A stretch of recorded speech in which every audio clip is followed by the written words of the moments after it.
travail, voilà, il s'inscrit dans un contexte un peu plus large qui est le contexte d'un projet européen qu'on mène depuis un an à peu près maintenant, avec plusieurs partenaires européens. On a la chance d'avoir Daïs qui est avec nous cet après-midi et qui va suivre cette session de cet après-midi. Donc, c'est un projet qui s'appelle Awake, qui vise à travailler en fait sur des modules de formation à destination principalement des artistes, même si on est toujours sur les questions de culture et santé. Donc, ça fait qu'il y a aussi aujourd'hui des professionnels du monde de la santé qui participent sur des questions de modules de formation visant à travailler sur les démarches entrepreneuriales au sens large des projets culture et santé.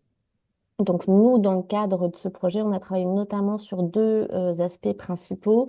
Le premier qui était sur la question de la recherche de financement privé et où il y a eu justement un workshop organisé il y a 2 semaines de ça peut-être avec Chloé Versini qui est responsable du mécénat chez les Clowns Stéthoscope. Et aujourd'hui, où on va venir parler davantage donc de la question de l'évaluation de l'impact social des projets de coopération culture et santé, et sur lequel on va aussi avoir le témoignage cet après-midi d'Eleanor Rodge qui est avec nous et qui se présentera juste après. Alors, est-ce que c'est voilà. Peut-être rapidement se rappeler le cadre. Donc, on a jusqu'à 15h30. On va se tenir dans ces délais-là. On va pas, en 1 heure et demie, être en capacité de se dire qu'à la fin, on a tous les outils méthodologiques pour faire une évaluation d'impact social, mais au moins d'essayer de comprendre un peu les tenants et les aboutissants, et puis essayer d'identifier un peu quels sont les leviers à votre disposition pour entamer ces démarches-là et pourquoi est-ce qu'on parle de ça aussi dans le contexte actuel. Euh, L'idée, c'est de revenir sur trois axes principaux en fait dans ce qu'on va se dire cet après-midi. La première, c'est déjà de quoi on parle, essayer de requalifier un peu le sujet. La question des raisons de l'évaluation, donc qu'est-ce qui nous pousse aujourd'hui à partir dans des démarches évaluatives et revenir un peu sur ces éléments, les éléments de contexte aussi par rapport à ça. Et puis après, revenir aussi sur, quand on parle d'un projet de coopération, qu'est-ce qu'on peut mesurer et quelles sont les ressources dont on a besoin pour aller dans ces démarches-là. Avec un point qui sera assez important à garder à l'esprit, c'est aussi les distinctions avec, on va dire, d'autres champs qu'on peut retrouver autour de liens entre le monde de la culture et de la santé, notamment sur les distinctions qu'on peut avoir avec des évaluations qu'on trouvera dans des projets plutôt d'art-thérapie ou ce genre de choses. Voilà un peu pour les principaux points. Est-ce que, Capucine, tu me dis si jamais il y a des questions ou autres au fur et à mesure ou des... Je dirais au fur et à mesure, mais peut-être par partie, un peu à chaque fois. Pour le moment, tout va bien, il n'y a pas de réaction. Ok, super.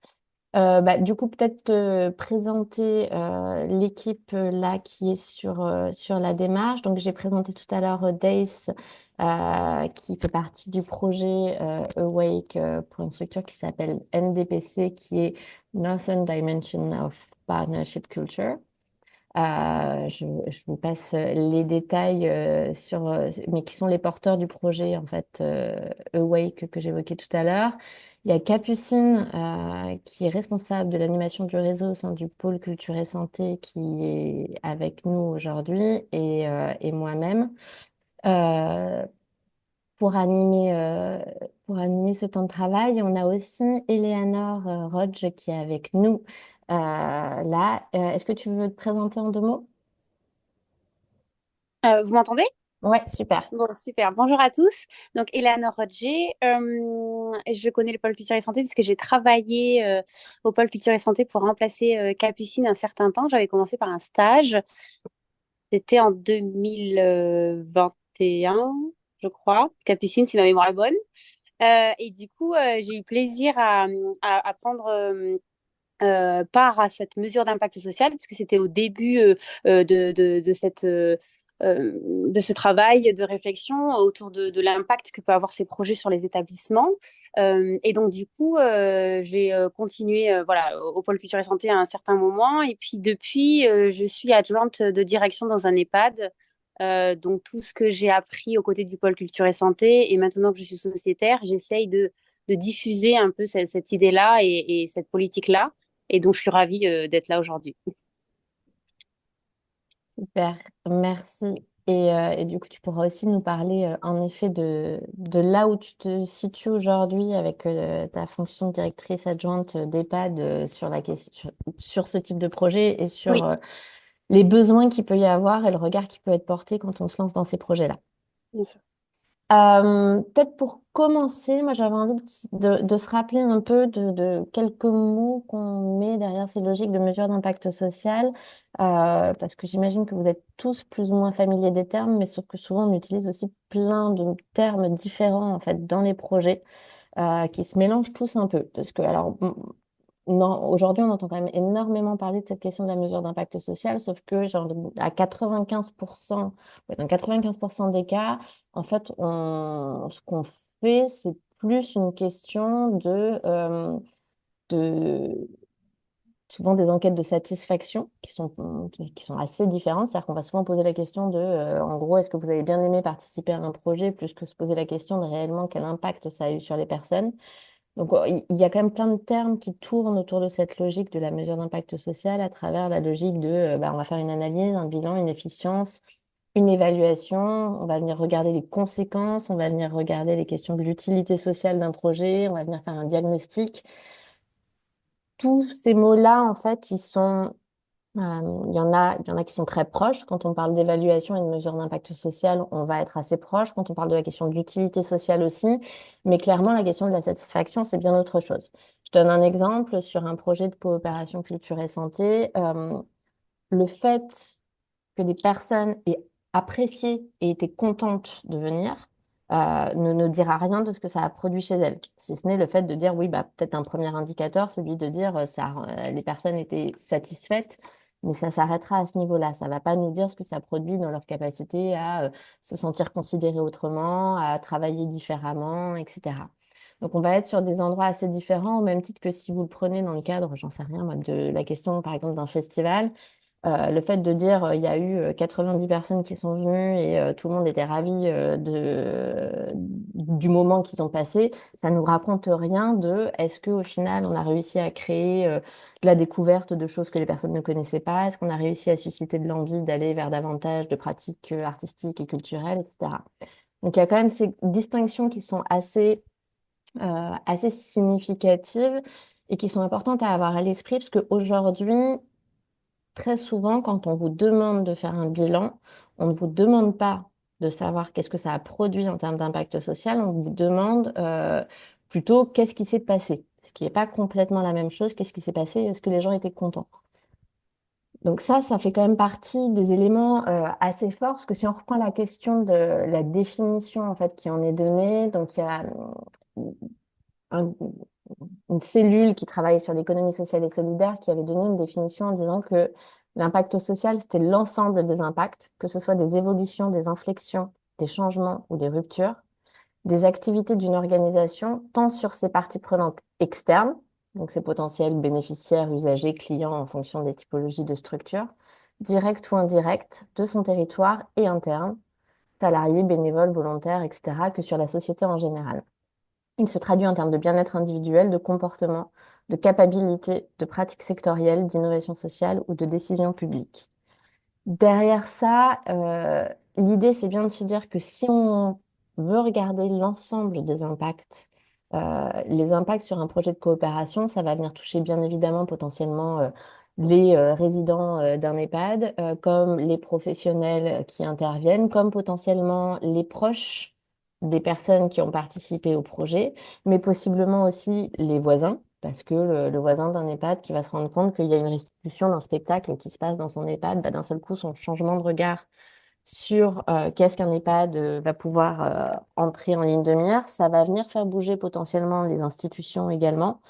Et puis, ça peut venir, en gros, faire bouger toutes ces parties prenantes qui sont citées ici comme étant à la fois externes et internes. Donc ça, c'est un point qui est déjà assez important à avoir à l'esprit. Il y a la question des impacts directs et la question des impacts indirects qui sont cités aussi dans cette définition. Je donne un autre exemple. Sur les impacts directs, en général, on va venir regarder ce qu'on identifie de manière prioritaire. Par exemple, la question de se dire, bah, est-ce que les personnes, elles se sentent considérées en tant que personnes et non pas en tant que résidents, etc., pendant le temps du projet. Sur la question des impacts indirects, peuvent se poser tout un tas d'autres éléments sur potentiellement en ce moment on entend beaucoup le fait de dire un salarié de l'EHPAD qui a l'impression de dire en fait l'EHPAD a mis beaucoup d'argent sur un projet culturel dans un contexte de tension économique. Donc du coup tout ce que ça peut venir questionner également pour les équipes qui sont pas en fait les impacts directs de l'action mais qui vont venir on va dire dans un second temps poser des questions qui ne seront pas celles que vous aurez identifiées au moment où vous allez mener une démarche de mesure d'impact social. Ça ne veut pas dire qu'on est en capacité de tout mesurer. Ça, c'est hyper important. Et puis, de toute façon, on va revenir dessus. Méthodologiquement parlant, il s'agit bien de venir resserrer et de venir prioriser ce qu'on vient regarder, mais d'avoir à l'esprit que les impacts positifs ou négatifs, parce que c'est aussi important de le rappeler, les impacts qu'on va venir observer, il va falloir les choisir et être conscient qu'on n'est pas en capacité de regarder l'intégralité.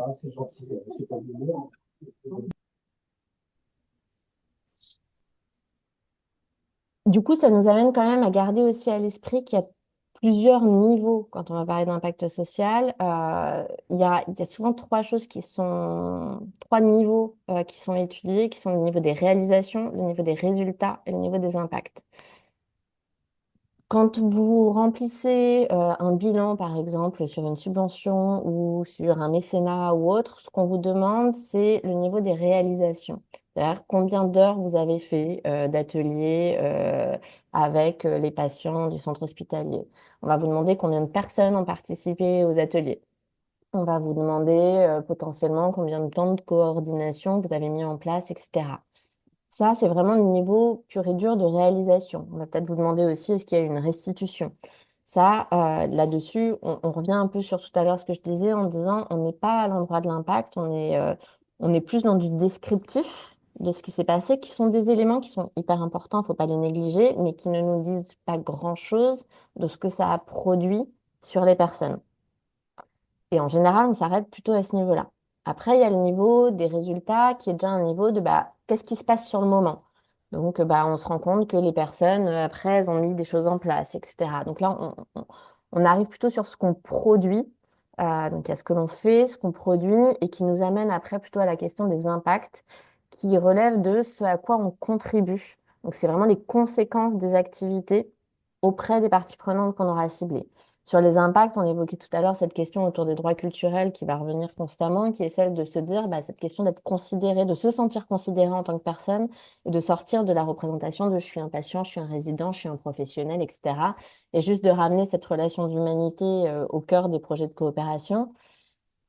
On a bien conscience que ces trois niveaux-là, ils sont nécessaires. C'est-à-dire qu'il ne s'agit pas de dire il faudrait regarder uniquement le niveau des impacts et mettre de côté le niveau des réalisations et des résultats, parce que d'une part, les impacts, ils sont toujours plus compliqués à venir mesurer de manière méthodologique et de manière extrêmement euh, rigoureuse méthodologiquement parlant.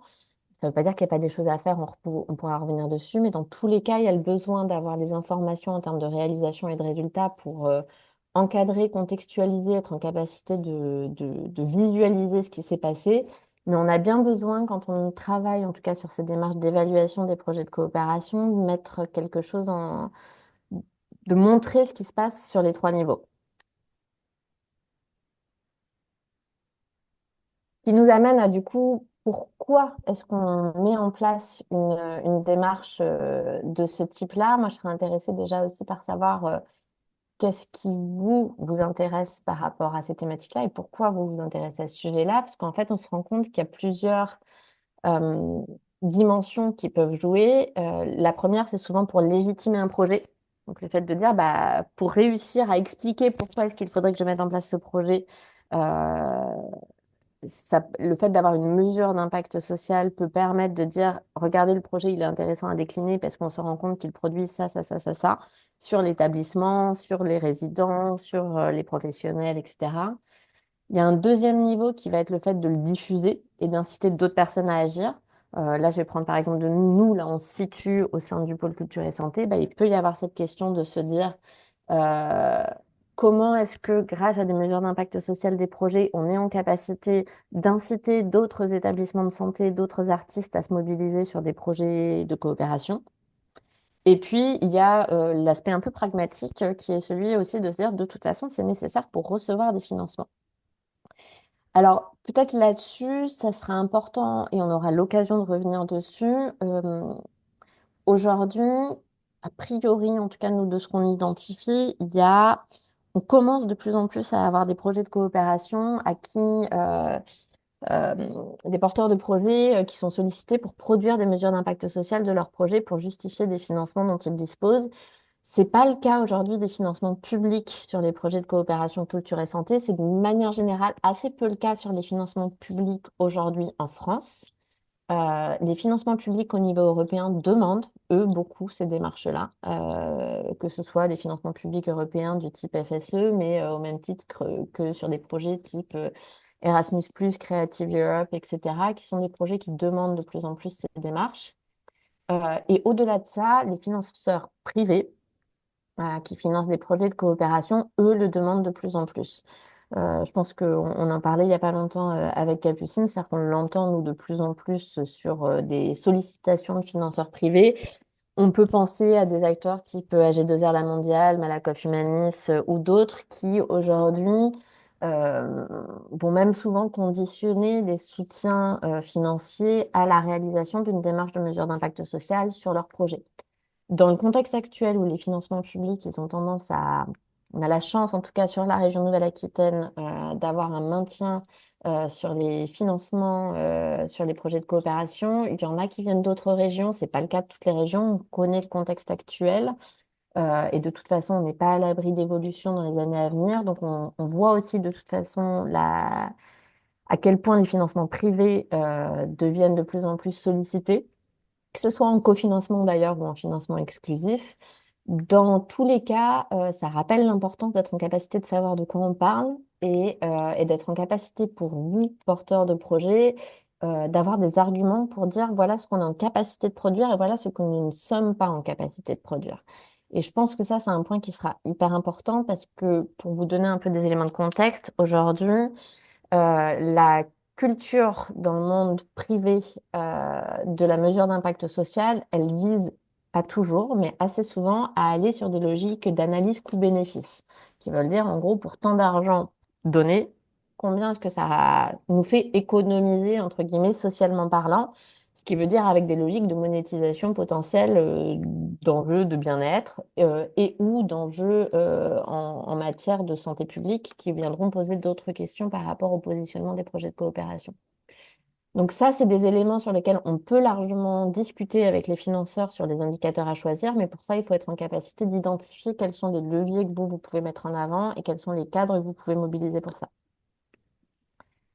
On va revenir dessus de toute façon par la suite. Peut-être sur cette question de pourquoi la mesure d'impact social, c'est là où je voulais te passer la parole, Eleanor, peut-être pour que tu puisses un peu nous présenter, toi, ton regard à la fois du travail que tu avais pu mener quand tu étais au pôle et aujourd'hui en tant que directrice adjointe d'un EHPAD.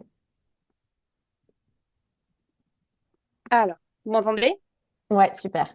Déjà, tu as tout dit, tu as dit beaucoup de choses et ça me fait plaisir de cette expérience-là, parce que au début, il fallait bien comprendre qu'en fait, il y avait un groupe de travail avec les sociétaires du pôle culture et santé qui avaient travaillé à des questions qui allaient donner voilà, plusieurs vues sur les projets qui étaient mis en place. Et du coup, il y avait plusieurs questions quantitatives et qualitatives. Et je me rappelle qu'il y avait un long travail de comment on pose cette question, pour quelle réponse. Il y avait tout ce jeu aussi à avoir finalement qu'est-ce que l'on recherche quand on mesure l'impact d'un projet. Et donc, je me rappelle les fois où je suis allée dans plusieurs établissements pour évaluer. Alors, l'évaluation, c'est un mot un peu, bon, surtout là maintenant, à la direction d'un établissement avec la fameuse évaluation HAS. Quand on dit évaluation, voilà, c'est pas très bien perçu. Donc, quand j'arrivais sur les établissements, et c'est là où on avait la chance finalement d'avoir quelqu'un du pôle culture et santé qui pouvait le faire, parce que ça reste une question aussi de qui. Euh, qui va être désigné pour le faire parce que ça prend un temps quand même important. Donc du coup, voilà, je suis allée rencontrer des professionnels qui au début, voilà, avaient un peu comprenaient pas tellement l'importance au-delà du combien, parce que souvent, et là, à la direction d'un établissement, moi, ce qu'on me demande, c'est souvent combien. Et il y a beaucoup cette histoire d'ateliers, d'animation. Enfin, voilà, il y a souvent, comme tu disais, des fois, la limite entre tout ce qui peut être thérapeutique, mais la limite aussi avec tout ce qui peut être animation. Et donc, quand je suis arrivée sur ces établissements-là, on parlait beaucoup d'animation, on parlait beaucoup d'occupationnel. Et donc là, il fallait sortir de là en disant, oui, enfin, il n'y a pas que, il y a du monde ou il n'y a pas de monde à cet atelier-là. Et qu'est-ce qui se passe finalement dans les échanges et qu'est-ce qui ressort de là. Donc, ce qui était super intéressant, c'était de rencontrer toutes les parties prenantes du projet. Je me rappelle avoir interrogé des jeunes sur un projet de cirque qui étaient finalement hyper fiers, qu'on leur demande au-delà de dire bah, c'était bien ou c'était pas bien. Et en fait, il y avait beaucoup de choses qui étaient perçues par ces personnes-là, qui n'étaient pas forcément en valeur. Donc du coup, voilà, ces questions-là pouvaient être amenées à poser autre chose et prendre un peu ce côté participation sur avec un autre œil hein, finalement. Et puis les professionnels, je me rappelle une fois, j'avais interrogé un psychiatre qui me disait, mais si vous voulez que je fasse, vous voulez que je réponde à ce projet, j'ai pas du tout fait du cirque à ce moment-là. Et du coup, c'était essayer aussi d'expliquer que finalement, en fait, un projet, quand il arrive dans un établissement, c'est vraiment tout l'établissement qui prend, qui accueille ce projet-là et en fait, c'est là où tout le côté je prends part à, où ça commence et où ça s'arrête. Et en fait, suivant des professionnels, il y avait beaucoup qui me disaient, et puis finalement, à la fin des questions, ils me disaient, bah, en fait, j'avais quand même pas mal de choses à dire, et j'avais pas mal d'impact, en fait. Il y avait pas mal d'impacts qui se sont faits le jour même où on avait accueilli, parce que là, c'était une résidence d'artiste, je crois, mais aussi une semaine après, mais aussi un mois après. Et en fait, c'était... c'était assez bénéfique de voir, en fait, enfin, de faire voir finalement d'être un peu les lunettes de ces personnes-là en disant, mais vous imaginez tout cet impact-là. Et maintenant que je suis à la direction d'un établissement, eh ben, on reprend un peu les réalités que vivent des directeurs, des personnes qui sont à la direction, qui sont quand même loin de ces questions-là.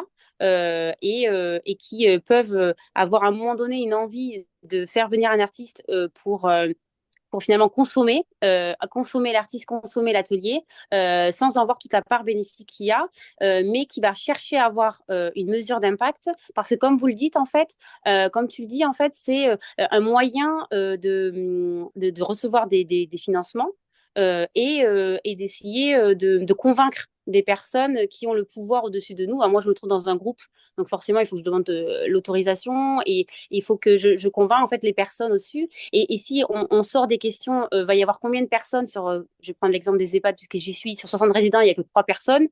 On va minimiser l'impact, alors que grâce à ces questions-là et grâce à ces réponses qu'on récolte avec la mesure d'impact social, on va plus loin que celle qu'on se pose quand on fait une évaluation quantitative qu'on apprend tous quand on fait de la coordination de projet à l'école où on fait, bon, ben, maintenant on fait une évaluation des objectifs. Là, on va plus loin que ces questions-là. Je me suis un peu déviée. Tu me dis si jamais tu veux me remettre sur la route. Non, non, c'est nickel. Non, c'est nickel. Et puis je pense que enfin, ce que tu dis, c'est hyper intéressant. C'est-à-dire que la question de l'évaluation, elle vient se jouer à deux endroits. Elle se joue à la fois de manière un peu éthique par rapport au fait même que quand on part sur des projets de coopération, en fait, on vient bien viser le fait qu'il y ait une transformation sociétale, quelle qu'elle soit, en fait, qu'elle vienne jouer sur les établissements, sur les patients, les résidents, sur les professionnels, etc. Et puis, et du coup, de rendre compte un petit peu de bah, est-ce que ça fonctionne ou est-ce que ça fonctionne pas? Et c'est OK, en fait, si on a besoin de venir travailler des choses différemment. Et puis, elle vient jouer aussi de manière d'autant plus forte, comme tu le disais, du fait du contexte actuel, qui est un contexte où tout se tend, en fait, en termes de financement, et sur lequel on se retrouve dans des démarches à devoir un peu justifier de tout, et sur lequel il faut avoir un positionnement. Ça ne veut pas dire que le positionnement, c'est forcément de rentrer dans cette lecture-là des choses, mais en tout cas, être en capacité de savoir s'en prémunir, de savoir de quoi on parle et de savoir ce qu'on peut faire ou ne peut pas faire. Je parlais tout à l'heure des impacts économiques, qui sont des choses qu'on pourrait être amené à demander à des porteurs de projets sur tout type de projet et notamment sur des projets de coopération. Je rentre un peu dans le cliché, mais si on rentre dans des lectures économiques là-dessus, ça serait de se dire combien est-ce qu'on fait économiser à l'établissement de santé, qui se posera la question de dire, bah, moi, si j'investis 5 000, 10 000 euros dans un projet avec un artiste, est-ce que ça me fait faire des économies ailleurs sur potentiellement des prises de médicaments, un taux d'absentéisme des professionnels qui baisserait, enfin tout un tas d'éléments. Donc ça, c'est des lectures qui sont des lectures économiques qui sont pas forcément à négliger. Aujourd'hui, nous, c'est pas des choses qu'on a souhaité traiter parce qu'on trouve que justement, elles vont trop sur des logiques qui sont des logiques très souvent thérapeutiques, qui ne sont pas celles dans lesquelles on souhaite aller, mais qui sont des choses sur lesquelles, si on vous amène à aller vers ça, il faut que vous soyez en capacité aussi d'avoir des arguments pour pouvoir, en tout cas, expliciter de quoi il retourne. Donc Clara, ça, c'est des... Ouais, c'est Capucine. Je sais pas si je peux après juste compléter vos...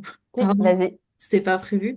Mais en fait, justement, ce matin, j'ai revu et j'ai longuement parlé avec une artiste avec qui on a parlé de la mesure d'impact et qui disait que jusqu'à il y a pas si longtemps, elle le vivait en fin de projet un peu comme une obligation à faire, quelque chose de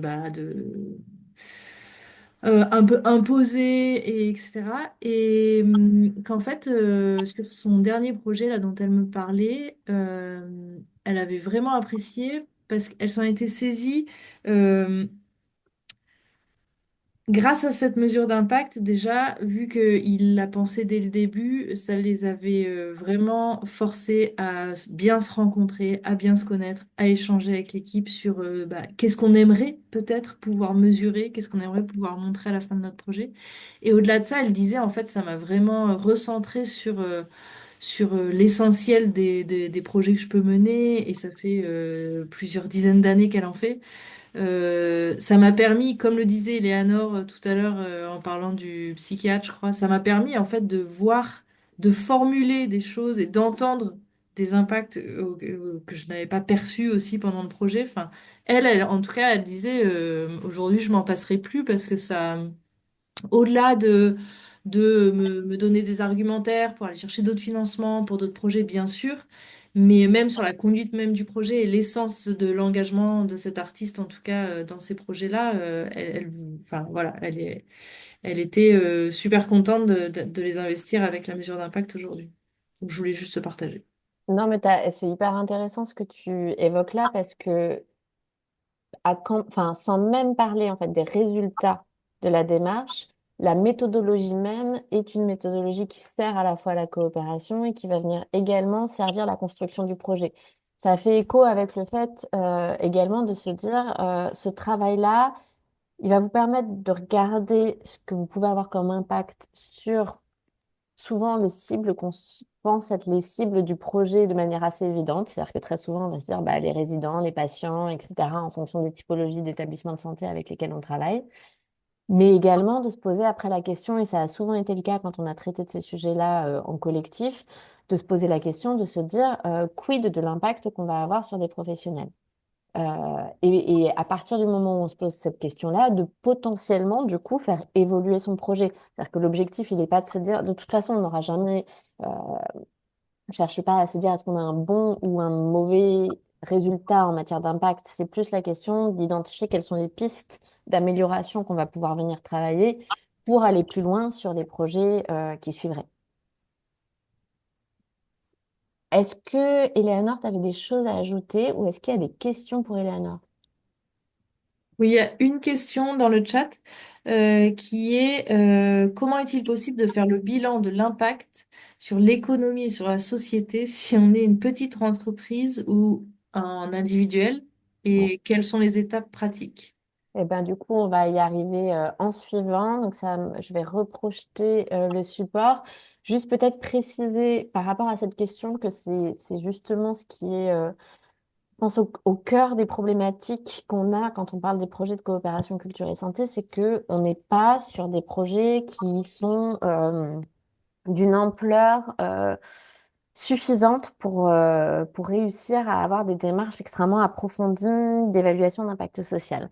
Pour donner un exemple, très souvent dans le monde de l'évaluation, on dit qu'il faudrait dédier à peu près 10% du budget d'un projet à son évaluation, ce qui est concrètement quasiment infaisable quand on parle d'un projet de coopération culture et santé au regard des budgets sur lesquels les projets se positionnent. À partir de là, du coup, c'est qu'est-ce qu'on peut faire avec des ressources dont on dispose qui ne seront pas celles où on va embaucher un cabinet extérieur, où on va avoir des ressources dédiées et sur lesquelles il va falloir s'appuyer sur les ressources dont on dispose. Je voudrais juste... Non, pardon. Ouais, vas-y. Non, je pense que c'est en plus très important. Et j'ai pas la réponse à la question. Je ne sais pas si est-ce que c'est bénéfique que la personne en charge de cette mesure d'impact social, en tout cas, voilà, faire passer les questions, de mesurer l'impact. Est-ce que c'est d'être une personne neutre ou est-ce que ça doit être une personne qui prend part, enfin qui fait partie de l'établissement, qui fait partie de l'équipe artistique? J'ai pas la réponse. Euh, En tout cas, je pense pas qu'il faille faire intervenir des personnes évaluatrices comme on peut entendre, parce qu'en fait, elles peuvent passer à côté d'impact, parce que la question va peut-être être fermée avec des réponses fermées sur certaines questions. Mais finalement, je pense qu'il faut avoir l'œil un peu plus aiguisé pour voir les impacts en filigrane, en fait, et pas être et pas penser qu'on va avoir ces réponses-là, parce que je pense qu'il faut se laisser étonner des réponses, je pense. Mais c'est comme toute la politique, comme toute la culture d'un projet culture et santé, comme on le voit au pôle culture et santé, et toutes ces personnes-là qui emportent, c'est se laisser aller, c'est se laisser mener par la danse et voir ce qu'on peut faire en coopération sans le préméditer avant. Ce qui là, voilà, c'est un peu, c'est pas évident parce que du coup on déconstruit certaines choses chez les soignants ou dans les établissements médico-sociaux, mais c'est vraiment se laisser aller en se fixant évidemment des objectifs, mais un peu plus un peu plus souple, vous voyez, pour se laisser voir, entrevoir, observer des effets qu'on n'aurait même pas imaginés. Et du coup, dans ce côté où qui j'interroge, parce que souvent c'est la question, mais qui on va interroger, se laisser traverser ce projet-là pour voir quelles sont les personnes qui peuvent être à même de donner un point de vue, de donner un impact qui peut être perçu différemment d'une personne à l'autre et qui peut du coup enrichir cet impact-là, enfin cette mesure en tout cas du projet. Il y a quelqu'un, je vois, dans le fil de discussion qui parlait justement de la question de la théorie du changement. On va revenir un peu dessus et de ce sujet, en fait, de la question de enfin, de contribution en matière d'impact et de dire à quel endroit est-ce qu'on contribue. Dans tous les cas, c'est une question qui est au cœur quand on va parler de culture et santé parce que de manière globale, il ne s'agira pas de dire que c'est uniquement le projet en tant que tel ou le temps de pratique artistique qui fait que la personne se sent considérée en tant que personne. Bien évidemment, il y a tout un tas d'autres sujets qui vont venir en interaction, mais de venir identifier à quel endroit est-ce que le projet de coopération est-ce qu'il opère et avec quelles ressources est-ce qu'on peut venir l'observer. Je vais juste repartager les éléments en sachant que là, l'idée, c'est de revenir davantage donc sur déjà qu'est-ce qu'on peut venir observer, évaluer, et après de revenir sur les enjeux méthodologiques, avec un point par rapport à la question qui était posée de comment est-ce qu'on gère quand on est une petite structure ce genre de démarche. Je pense que la première chose qui peut se faire, c'est la question de regarder qu'est-ce qu'on peut faire collectivement. C'est-à-dire qu'il y a des choses qui vont dépendre complètement des projets. Mais il y a aussi des choses, typiquement, il y a des projets qui vont se faire, je sais pas moi, en extérieur, avec des grands groupes. Il y a des projets où il y a 5 résidents, il y a des projets où on est avec des pros, il y a des projets où on est, enfin, il y a tout un tas de contextes qui vont être différents et qui vont demander du coup des grilles de questionnement différents. Mais en même temps, il y a un certain nombre d'éléments qu'on peut partager collectivement en tant que porteur de projet de coopération sur lesquels, là, on peut essayer de mutualiser, on va dire, des énergies et des forces de manière à avoir de la matière qui vous permettra d'avancer de manière autonome. Donc l'idée, c'est quand même de se rappeler avant toute chose aussi, et ça, nous, on insiste, j'ai envie de dire, dans notre discours politique sur la question des projets de coopération, sur le fait que les projets culture et santé, ils peuvent avoir des impacts sur plusieurs catégories de personnes. Encore une fois, dans la grande majorité des cas, on va entendre parler des impacts que les projets ils vont avoir sur les patients, les bénéficiaires. Alors, on peut mettre différents termes parce qu'en fonction des types d'établissements, bien évidemment, là, en fait, c'est les personnes qui vont être accompagnées hein, derrière ça. Donc, ça va être les résidents d'un EHPAD, ça va être les patients d'un centre hospitalier, etc. Ça, c'est souvent l'endroit où on s'arrête. C'est-à-dire qu'on se dit, bah, les impacts, on les a sur ces personnes-là qui sont les personnes ciblées par l'action. Au final, on est quand même aussi sur des projets qui vont être en capacité de faire bouger pas mal de choses auprès des professionnels de santé. Alors encore une fois, santé, accompagnement, de manière globale aussi les établissements de santé. C'est-à-dire qu'en termes d'impact, on arrive aussi sur comment est-ce que les professionnels réétablissent un lien différent avec potentiellement les résidents avec lesquels ils partagent le projet. Comment est-ce que ça ramène cette question du lien social dans des actions et dans des métiers qui sont trop souvent aujourd'hui vécus comme étant, comme devenant trop techniques, etc., etc. Donc on a cette question et qui émerge de manière de plus en plus forte sur la question des impacts que ça va avoir sur les professionnels des établissements qui accueillent des projets de coopération. D'autant plus dans le contexte actuel qu'on connaît avec les situations de difficultés de recrutement, d'attractivité des métiers, etc. Bien évidemment aussi le fait de se rappeler qu'il y a des impacts sur les artistes et sur les établissements culturels qui peuvent être partenaires des projets de coopération. Là aussi, c'est important de le rappeler et nous, c'est quelque chose sur lequel on va beaucoup insister dans la mesure où il ne s'agit pas de projets d'artistes à destination des établissements de santé, c'est-à-dire que c'est pas l'art et la culture au service de la santé, c'est bien sur des projets de coopération qui doivent venir faire bouger toutes les parties prenantes en présence. Donc bien évidemment, bah, on va avoir des situations sur lesquelles les artistes vont avoir des remises en question aussi de leur pratique artistique, qui vont venir être poussés en dehors de zones de confort, etc., en fonction des projets. Et enfin, le dernier niveau, il peut y en avoir d'autres, hein, mais c'est les principaux. On y a mis les proches, les aidants, les voisins, etc. Sur l'exemple que j'évoquais tout à l'heure, de se dire, bah, quand on entend parfois le fait de dire, bah, le fait qu'il y a un événement culturel qui ait lieu dans un établissement de santé, qui va venir amener un regard un peu différent sur qu'est-ce que représente cet établissement. Je donne un exemple d'un établissement qui mène pas mal de projets, qui est en milieu rural, qui est un EHPAD en Dordogne, qui fait beaucoup de projets de coopération culturelle santé depuis longtemps, en partenariat avec également un établissement culturel, et qui raconte assez souvent le fait de dire qu'ils n'ont pas d'établissement culturel à proximité, on va dire à moins d'une heure de voiture, quoi, en gros de gros établissements culturels. Et en fait, ils sont devenus, au fur et à mesure des années, identifiés comme un lieu culturel de leur territoire. Donc là aussi, on est sur des choses qui vont venir faire bouger le regard que les habitants des communes alentours portent sur qu'est-ce qu'un EHPAD au final et quelle est la vie qu'on va retrouver dans ces établissements.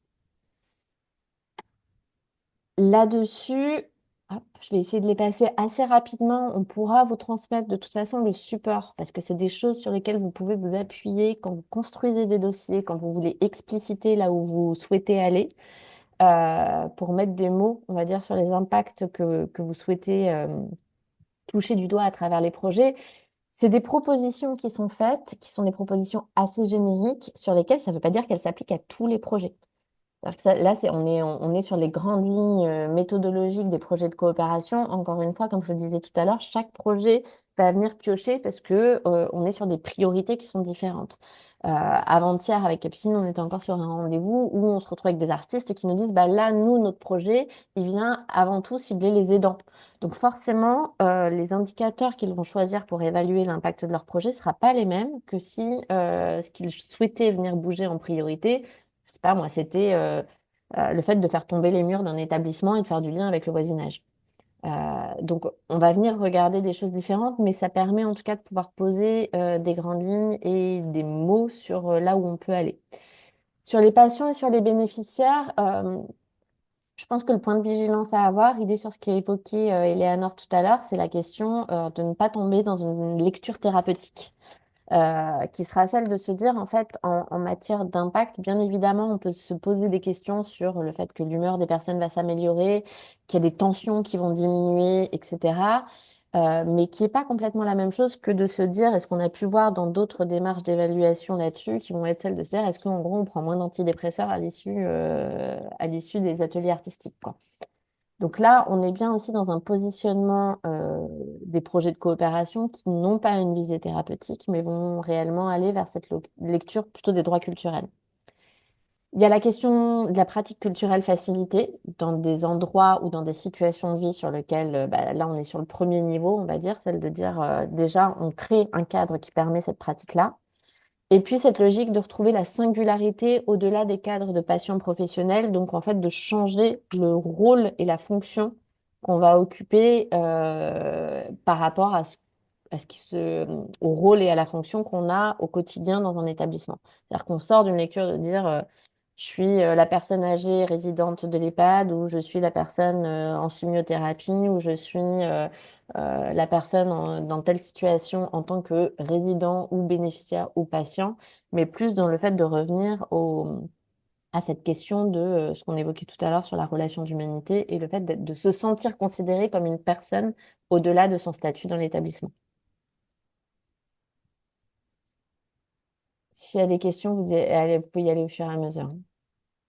Sur la question des professionnels, il y a souvent un point qui ressort, qui est celle d'une cohésion d'équipe renforcée. C'est-à-dire que ça crée des cadres sur lesquels les équipes se rencontrent différemment et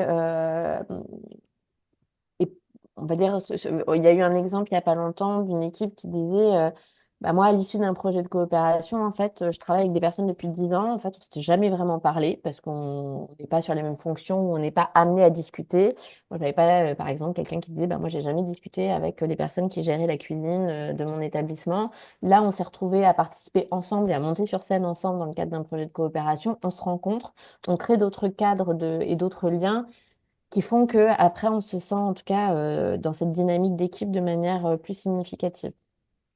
La question du décloisonnement également, et puis de cette logique du coup de redonner du sens à la démarche de soins, c'est ce qu'on évoquait tout à l'heure sur cette logique de se dire on est souvent sur des métiers qui sont vécus comme étant de plus en plus techniques, quand bien même les personnes s'investissent initialement dans ces métiers pour avoir des métiers de lien.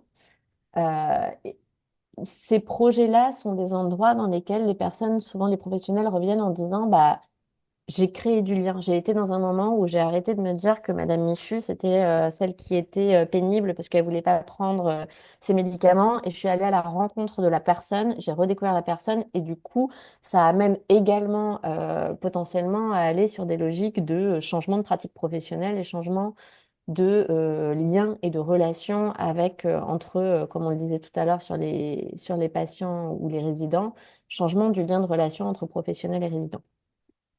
Et enfin, cette question sur l'adaptabilité face aux demandes de chacun ou l'adaptabilité de manière globale. Là aussi, je pense que rares sont les projets sur lesquels on n'a pas les professionnels qui vont nous dire, je n'aurais jamais pensé que les personnes soient en capacité de faire ça. Et donc de changer de regard et de se dire, bah, en fait, à un moment, il faut lâcher prise. Le cadre des projets de coopération leur permet de lâcher le temps de ce projet sur est-ce que la personne va être en capacité de se lever de son fauteuil roulant pour aller faire telle et telle pratique de danse, par exemple, avec les artistes, et de se rendre compte qu'il y a des projections qui peuvent venir bouger et du coup qui vont jouer sur eux, leur pratique et leur adaptabilité en tant que professionnels. Encore une fois, c'est pas exhaustif puisqu'on l'évoquait tout à l'heure. Il y a d'autres choses qui peuvent se retrouver sur des questions parfois de changement de représentation pour les professionnels sur leur lieu de travail. Donc le fait de dire, bah, en fait, je- une valorisation en tout cas de l'image de leur lieu de travail. Ça peut être aussi, du coup, on a eu des cas aussi de rapport à l'absentéisme, de tout un tas d'éléments qui peuvent, qu'on entend en tout cas au quotidien sur les impacts des projets sur les professionnels. Sur les artistes, là, on est davantage sur la question du potentiel créateur, donc de ramener en fait, de ramener de la créativité, en tout cas d'amener un nouvel axe de créativité chez les artistes à travers cette rencontre-là. Il y a la question d'une pratique culturelle, notamment quand on est sur plusieurs projets avec d'autres artistes, d'aller sur ces rencontres-là. Il y a la logique, là aussi, de l'adaptabilité qui revient de manière forte. Il y a un exemple, je me souviens souvent d'un exemple qui ressortait d'une artiste qui faisait un travail extrêmement méticuleux dans les arts visuels avec quelque chose de très précis et qui disait, bah, moi, après ma première séance, je suis repassée derrière parce qu'en fait, ça allait pas du tout, c'était dans tous les sens, etc. Et en fait, qui disait, bon, bah, en fait, au bout de 2 séances, je me suis rendu compte qu'il fallait pas que je repasse derrière et qu'il fallait que je m'adapte également et que je fasse bouger ma pratique, aussi bien en termes de créativité qu'en termes, du coup, d'adaptabilité sur les supports et sur la manière dont je vais appréhender le travail de création dans ce cadre-là. Et enfin, sur la question des proches, des aidants et des voisins, là-dessus, là aussi, bien évidemment, la pratique culturelle facilitée parce qu'en fait, potentiellement, on est aussi face à des personnes qui vont avoir par ce biais-là accès à une pratique culturelle dans le cadre d'un projet. On est sur le fait de se dire que les relations sociales interindividuelles, elles peuvent s'améliorer, notamment par rapport au fait de se dire, euh, je vais venir, je sais pas moi, voir mon enfant. Je pense à des témoignages sur des projets avec des jeunes en situation de handicap et où leurs parents viennent, les voient monter sur scène, les voient dans une démarche de création sur un projet de coopération et qui explique que dans la relation, ils ont aussi vu changer de regard, on va dire, à la fois sur la question du handicap et eu un nouveau canal de communication ou un nouveau levier de discussion par le biais du projet. Et puis après, il y a la question du décloisonnement et du partage d'expériences. Là aussi, hein, c'est ce qu'on disait sur cette question de faire tomber les murs des établissements de santé, le fait d'être en capacité de se rendre compte que faire ce dedans-dehors dont on parle tellement dans le monde de la santé et qu'on peine à faire, qui sont des espaces, les moments des projets de coopération qui peuvent amener ces ouvertures-là. Donc là, je vais juste faire une petite pause sur le partage. L'idée, c'était de vous montrer en gros, dans les grandes lignes, quelques impacts possibles des projets de coopération sur les différentes cibles. Ça ne veut pas dire que c'est les impacts forcément vous allez venir viser, mais c'est des éléments dont vous pouvez vous réinspirer pour venir après, vous, à la fois être dans l'écriture d'un dossier, c'est-à-dire être en capacité de se dire, OK, où est-ce que moi j'ai envie d'aller? Donc, c'est presque un travail qui peut servir le fait d'initier une coopération jusqu'à la question de se dire, bon, bah, une fois que j'ai mis en place mon projet, de venir choisir qu'est-ce qu'on va venir mesurer. Parce que bien évidemment, quand on va parler de méthode, on ne va pas être en capacité de venir regarder tout ça. Est-ce que là-dessus, il y a des questions ou est-ce qu'il y a des témoignages? Alors, il n'y a rien dans le chat pour le moment. Peut-être que s'il y a des témoignages, il peut y avoir une ouverture de micro. Je pense que ce serait jouable. Sinon, j'embraye sur la question de la méthode. Hop, oui, parce qu'en même temps, je vois le temps qui passe, donc on va partir un peu là-dessus. Ouais, c'est bon. Euh, Ce qui nous amène en effet sur la question de la méthode. Alors, encore une fois, je le reprécise, c'est important, c'est pas dans le quart d'heure, 20 minutes qui nous reste qu'on va être en capacité d'avoir la méthode explicitée, enfin, d'avoir des outils méthodologiques prêts à l'emploi, mais en tout cas d'identifier quelles sont les grandes étapes à ne pas oublier. Déjà, la première étape, c'est celle de cadrer la démarche. Alors, ça paraît évident, mais ne partez pas bille en tête tout de suite sur je construis des outils de questionnaire ou d'entretien si vous vous êtes pas posé un certain nombre de questions en amont. Dans le cadrage de la démarche, il y a une étape qui est fondamentale, c'est celle d'identifier ce que vous voulez venir mesurer. Donc là, le travail que je viens de vous montrer peut vous inspirer et peut être réutilisé pour ça. Et ensuite de construire des indicateurs. C'est-à-dire qu'une fois qu'on a identifié quels sont les effets qu'on souhaite venir mesurer, c'est bien beau, mais il faut être en capacité de se dire, OK, comment je viens le mesurer? Comment je viens mesurer le fait qu'il y ait eu du décloisonnement? Comment est-ce que je viens mesurer le fait de poser des questions sur le renforcement de la cohésion d'équipe pour les professionnels, etc. Donc ça, c'est les indicateurs qui vont se trouver à cet endroit-là. À partir de là, ça vous permet, vous, de construire une méthode de collecte. Donc la méthode de collecte, ça peut être des questionnaires, ça peut être des entretiens, ça peut être... il y a tout un tas d'outils qui existent et qui vont aussi être assez différents en fonction des personnes avec lesquelles vous souhaitez, avec lesquelles vous travaillez. Quand on est sur des personnes des personnes, par exemple, âgées, atteintes une unité Alzheimer dans un EHPAD ou autre, bah, on va pas venir les interroger 3 mois après le projet pour savoir quel a été l'impact. Euh, il y a des questions, on va dire, d'adaptation, au même titre que si on fait un projet avec des tout petits, on leur envoie pas un questionnaire par mail. Ça paraît logique, mais parfois on a des surprises. Donc c'est important de se le rappeler aussi. Donc choisir la méthode et puis élaborer les outils. À partir de là, on lance la collecte, on a nos outils, on part sur notre collecte, et puis à la fin, on fait une restitution et un partage. Enfin, on analyse, on restitue et on partage les résultats. Ce que Capucine rappelait tout à l'heure et qui est fondamental, c'est qu'on ne commence pas à penser une évaluation d'impact social à la fin d'un projet. Concrètement, si on fait ça, ça va être hyper compliqué. Une démarche comme ça se lance en amont du projet, avant même de le commencer, parce que assez souvent, bah, il faut poser des questions, ce qu'on appelle en T0, c'est-à-dire en temps zéro. On pose des questions avant, et puis après, on pose des questions après, et on mesure qu'est-ce qui s'est passé entre avant l'action et après l'action. C'est important de le préciser parce que assez souvent, on va être sollicité sur ah ben, on aimerait bien mener une démarche d'évaluation et on se pose une fois que le projet il est terminé. Et ça rend les choses méthodologiquement bien plus compliquées. Sur le cadrage, les quelques questions clés, et ça, elles font écho tout à l'heure à un des messages qui était posé, c'est la question de la gouvernance. C'est de savoir qui s'occupe de quoi, en fait, dans une démarche de moteur d'impact social, notamment quand on est dans un projet de coopération, où assez souvent, on se pose la question de, en gros, est-ce que c'est à l'artiste ou est-ce que c'est à l'établissement de santé de le gérer? Ou est-ce que c'est à une personne extérieure et auquel cas, qui se charge de ça? Il n'y a pas une bonne réponse, mais c'est une réponse à travailler dans la démarche de coopération que de se dire, OK, qu'est-ce qu'on a envie de faire? Et de quelles ressources est-ce qu'on dispose? En sachant là aussi que souvent, moi, on me demande qu'est-ce qui représente le moins de biais? Des biais, il y en aura toujours. Et là, ça fait aussi écho à un message qui était mis tout à l'heure. Des biais, il y en a toujours. Ce qui compte, c'est d'être hyper transparent dans la méthode que vous utilisez, de manière à un peu neutraliser le potentiel biais qu'il pourrait y avoir. Donc, qui s'occupe de quoi dans la mesure d'impact social? Qui s'occupe de contacter les personnes? Qui s'occupe d'organiser les rendez-vous? Qui s'occupe d'analyser? Qui s'occupe de construire les outils? Ces questions-là, elles doivent être posées dès le début, parce que ça demande du temps. Ça demande du temps et qu'il faut être en capacité de le prévoir sur le temps d'atelier potentiellement, qu'il faut être en capacité de le prévoir sur son temps de travail de manière globale. Il faut informer les personnes de la démarche évaluative, bien évidemment. Il faut réaliser un calendrier pour être en capacité de savoir, OK, quand est-ce que je dois faire quoi?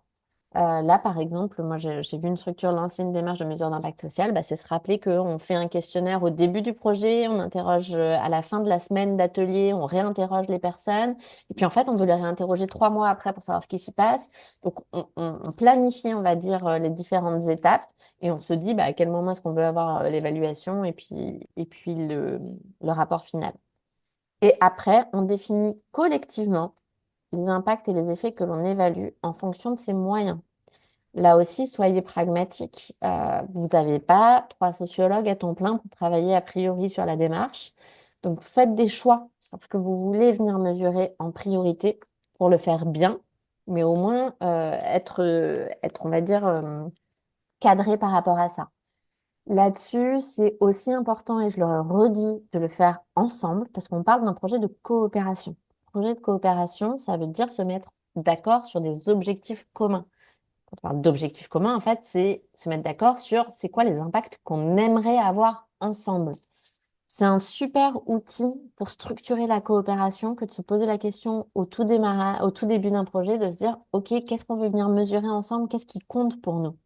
Est-ce que ce qui compte pour nous, c'est de faire en sorte que les professionnels échangent de regard sur leur établissement ou qu'ils retrouvent une dynamique de lien social plus forte? Est-ce que ce qui compte pour nous, c'est que des résidents qui ne sortent jamais de leur chambre sortent? Ou bien ce qui compte pour nous, c'est que on ait créé de la vie dans l'établissement.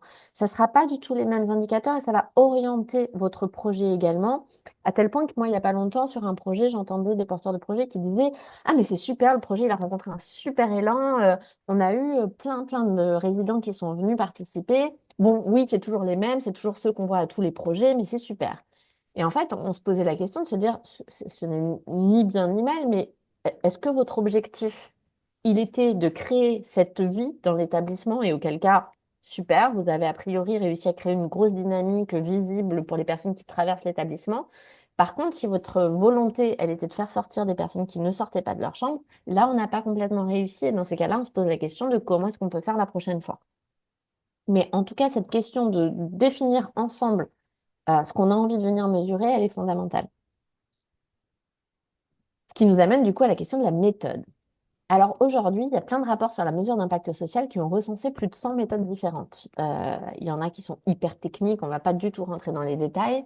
Les plus intéressantes et les plus importantes, elles sont de s'appuyer sur des outils comme le questionnaire, qui est un outil quand même assez simple de manipulation, même si il y a des aspects techniques à prendre en compte, mais qui peut être assez simple. Mais en effet, on n'envoie pas un QR code avec un lien pour un questionnaire à des résidents dans un EHPAD. En tout cas, pas à tous. Donc, ça fait partie des choses sur lesquelles, quand on a un questionnaire, est-ce qu'on l'imprime, est-ce qu'on ne l'imprime pas? Mais si on l'imprime, il faut le remplir à la main. Donc, il faut penser que ça va nous demander du temps après de devoir le re-rentrer informatiquement. Enfin, c'est des petites choses, mais qui sont importantes. Les entretiens, c'est un outil hyper intéressant. La difficulté de l'entretien, c'est que l'entretien demande le plus souvent d'avoir quand même des compétences d'analyse un peu sociologique. Donc, il faut être en capacité de traiter la matière d'un entretien. Assez souvent, moi, j'entends des gens qui me disent, ah, mais je vais faire des entretiens, du coup, je vais les retranscrire.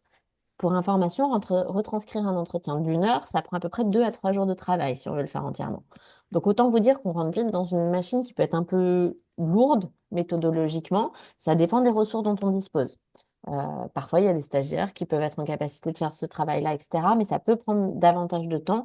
Donc ça dépend bien évidemment de combien de personnes est-ce qu'on va interroger. Les observations, c'est souvent des démarches un peu anthropologiques, hein, où on va venir regarder comment ça se passe et faire une analyse. Si c'est l'artiste ou les professionnels de santé qui sont dedans, qui sont en train de faire, c'est compliqué de prendre des notes d'observation, de noter des citations, etc. Donc là aussi se pose cette question-là. De manière assez globale, souvent, moi, ce que je vois, c'est qu'on utilise beaucoup le questionnaire sur les évaluations de ces projets-là. Et souvent, on y rajoute soit des entretiens, soit des observations pour ajouter de la matière, ajouter des citations, des verbatims, etc. Mais encore une fois, ça va vraiment dépendre de la nature du projet. Et il y avait rajouté la question des références littéraires. Alors, c'est pas une méthode en tant que telle. Les références littéraires, c'est plus des choses qui vont vous permettre de mettre en exergue vos analyses. C'est-à-dire que de pouvoir expliquer que, comme on le voit dans un certain nombre de travaux sociologiques qui nous expliquent que c'est, par exemple, que les personnes ne se sentent pas considérées en tant que personnes dans des établissements de santé, etc., ça permet de pouvoir montrer et de mettre en perspective les analyses que vous pourrez faire à partir de la matière que vous travaillerez.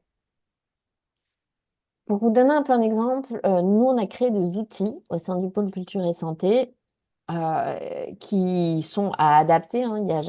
Il n'existe pas d'outils tout clé en main, mais qui permettent en tout cas de se donner des grilles. Donc, on a réalisé notamment un kit méthodologique qui redétaille tout ce que je viens de vous dire de manière très synthétique, mais pour se dire comment est-ce qu'on crée cette théorie du changement, quels sont les outils qui existent et quelles sont les limites. On a essayé de recenser un certain nombre de citations liées à des références littéraires qui peuvent permettre de mettre en exergue des résultats d'analyse. Et puis, on a essayé d'expliciter aussi, une fois qu'on a toute cette manière, comment est-ce qu'on fait pour l'analyser? Comment est-ce qu'on analyse du qualitatif? Comment on analyse du quantitatif? Pour être le plus transparent possible méthodologiquement parlant. Donc, on a travaillé sur ces aspects-là. On a travaillé aussi sur des questionnaires, mais qui doivent s'adapter en fonction des contextes et qui permettent en effet ensuite d'aller sur la question de l'analyse des données, sur lequel on fait plusieurs choses. Le premier point qu'on fait, c'est déjà choisir ce qu'on garde et ce qu'on ne garde pas. Quand on dit ne pas garder, ça ne veut pas dire qu'on ne le garde pas parce qu'on n'est pas content des résultats, hein. Ça veut dire qu'il y a des choses sur lesquelles ce n'est pas prioritaire. Potentiellement, on avait choisi de demander est-ce que vous êtes un homme ou une femme ou est-ce que vous avez tel âge ou tel âge. Ça se trouve, on va se rendre compte que ça ne nous apprend rien et qu'il n'y a pas de différence ni de genre ni d'âge par rapport aux résultats du projet. Et auquel cas, ça, c'est des choses parfois qu'on va mettre de côté. On va aussi rassembler toutes les données quantitatives sous la forme de graphiques pour donner des choses un peu visuelles. Et puis après, on va restituer toutes les données nécessaires qui vont vous permettre de faire la rédaction finale. Je vois le temps qui passe, donc je vais essayer de finaliser un peu tout ça pour qu'on puisse avoir un temps de questions. Et après, il faut surtout ne pas oublier de se poser quelques questions sur la question de la valorisation de tout ce travail-là. Déjà, la première, c'est pour qui, auprès de qui, en gros, est-ce qu'on souhaite communiquer, avec quelle finalité et quel support. Je précise ça pourquoi? Parce que j'ai vu passer un certain nombre de rapports de mesures d'impact social qui étaient des rapports de 40 pages, écrits sur un format Word, tout écrit, détaillé, etc., mais qui ressemblaient plus à un article scientifique qu'autre chose, et qui sont des choses qui, si vous souhaitez vous adresser à des financeurs pour les convaincre de financer votre projet, par exemple, ça va pas servir, ou peu. Donc la question de la forme et du support de restitution d'une mesure d'impact social, elle sera importante. Il y a des mesures d'impact social qui font 300 pages, il y en a qui font 5 pages, il y en a qui sont très visuelles, il y en a qui sont très écrites. Il n'y a pas de bonne ou de mauvaise réponse là-dessus, mais il faut se poser la question de à qui est-ce que je souhaite parler et à quel endroit est-ce que je souhaite me positionner, parce que ça va vous induire dans des directions différentes. Moi, aujourd'hui, j'ai tendance à encourager, au regard des ressources dont on dispose, de partir sur un format assez visuel qui donne des textes d'explication de qu'est-ce que ça a produit, qui mettent des verbatims pour illustrer et qui fassent pas plus de 10 pages. Et qui permettent, on va dire, de synthétiser et d'avoir un support qui parle brièvement de ce que ça produit et après, on peut embrayer pour discuter des projets avec les parties prenantes. Là encore, ça dépendra d'à qui est-ce que vous souhaitez parler et bien évidemment de la taille et du dimensionnement du projet, on est bien d'accord. Il y a différents formats aussi qui existent. Alors souvent, on pense au format écrit, hein, sur un format type synthèse ou rapport ou infographie. Mais il faut savoir qu'il y en a qui utilisent des formats audiovisuels aussi pour parler de l'impact social ou qui vont l'organiser plutôt sur un format type table ronde, conférence, réunion, etc., en s'appuyant sur le rapport qui a été produit. Ce que je veux dire, c'est que le sacré Graal n'est pas forcément d'avoir un rapport qu'on va diffuser. Potentiellement, on va chercher à avoir toutes nos données, on va les utiliser pour créer un PowerPoint, pour utiliser une table ronde et les présenter à ce moment-là. Donc, il faut se poser cette question-là. Pourquoi? Parce que sinon, vous allez vous retrouver à créer 12 000 outils qui vont vous prendre beaucoup de temps et que si on se pose cette question en amont, on peut s'économiser un peu de temps et aller droit à l'essentiel. Et enfin, avant qu'on passe aux questions, vous dire que là, on a synthétisé de manière un peu globale toutes les questions sur la mesure d'impact social. On a mis en place un parcours au sein du pôle culture et santé de façon à pouvoir vous accompagner à être autonome sur vos mesures d'impact social. Alors, l'idée, c'est d'avoir deux parcours. Il y a un parcours autonome où, en gros, on est uniquement sur une formation de 2 jours avec un peu réparti, enfin, avec différents temps clés de formation de manière à ce que vous puissiez créer avec l'équipe du pôle en soutien vos outils de manière à vos outils et votre démarche d'analyse de manière à vous mener votre propre mesure d'impact social en ayant, on va dire, un coaching là-dessus. Et puis, un parcours davantage accompagné où là, du coup, il y aurait une équipe pour accompagner cette démarche-là. La première formation, elle va avoir lieu en juin prochain sur ces aspects-là, avec donc ces deux parcours un peu différenciés pour travailler soit sur l'autonomisation et la réalisation de ces outils et de son analyse en complète autonomie, soit de faire, on va dire, ces outils soi-même, mais avec une analyse qui soit réalisée par l'équipe. Voilà en quelques mots. J'ai été hyper synthétique sur ces questions. C'est un sujet qui est techniquement, qui peut paraître techniquement compliqué. Moi, il y a quand même 2 points qui me paraissent hyper importants. C'est n'ayez pas peur d'y aller, mais acceptez d'y aller petit. C'est-à-dire accepter de vous dire, je vais venir regarder un impact qui me tient à cœur sur ce projet. Et je vais commencer par venir poser des questions en toute humilité dans la méthodologie sur, par exemple, cette question de la relation entre le soignant et le soigné. Est-ce que ça change quelque chose? Je donne un exemple, et vous pouvez choisir n'importe quoi et de dire, OK, si c'est ça qui m'intéresse, je me crée mes grilles. Je réfléchis à comment je veux poser mes questions et je commence avec ça. Et c'est pas grave si on ne se sent pas à l'aise en se disant mes questions, elles sont pas, je suis pas sociologue, etc. Allez-y et soyez juste hyper transparent dans votre manière de restituer vos résultats, dans le fait de dire, bah voilà comment je m'y suis pris. J'ai posé des questions à tel moment, à telle personne, voilà ce que j'ai posé comme question et voilà ce qu'il en ressort. Et ça, déjà, c'est une démarche qui va vers une logique d'évaluation d'impact social, qui est, je trouve, rigoureuse méthodologiquement, sincère, transparente, et qui vous permet, vous, d'avancer progressivement dans ces logiques-là, et au fur et à mesure, en fonction des ressources dont vous disposez, en fonction des compétences que vous aurez autour de vous, vous pourrez pousser les curseurs un peu plus loin. J'ai beaucoup parlé. Est-ce qu'il y a des questions? Alors, une question dans le chat. Ouais, Est-ce sur qu'il les y a des... financements. Ouais. Oui, c'est des formations non Attends, tu peux organisées. la lire pour que tout le monde... Oui, pardon. Est-ce qu'il y a des bourses pour un individuel qui ne peut pas payer ses frais pour les formations plus longues? Enfin, pour les formations. Sur les formations longues qui ont un coût, en effet, nous, on est organisme de formation Calliope, donc il peut y avoir une prise en charge soit de France Travail, soit des OPCO. Pour ça, il faut revenir vers nous et puis on peut voir ces questions-là. Il y a d'autres questions, notamment méthodologiques ou autres. Encore une fois, alors il y a un côté un peu, on rêverait d'avoir le questionnaire clé en main pour les questionnaires des projets de coopération. Souvent, on en parle.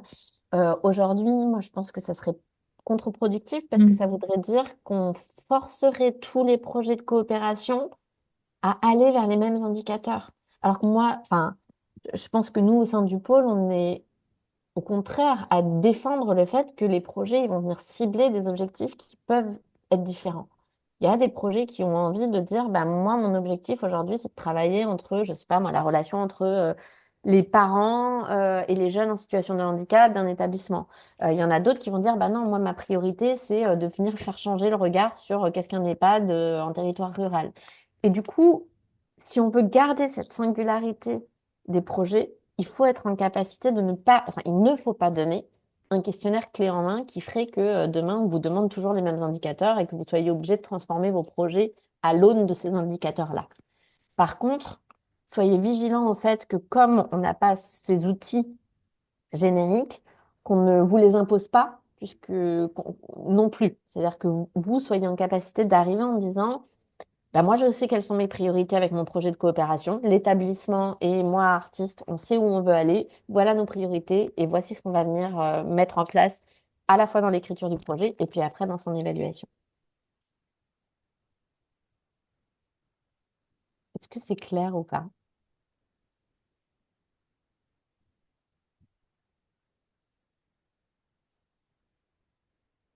Il y a un pouce. Super. Merci, Laura.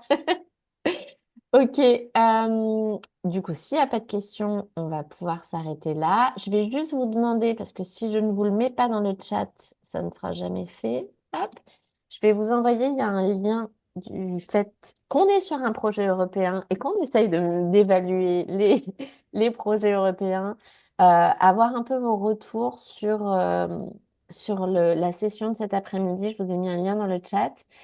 Et idem, on commence tout juste, nous, cette année, avec ces formats un petit peu. Je vais couper. On peut couper l'enregistrement, Capucine, du coup, c'est bon.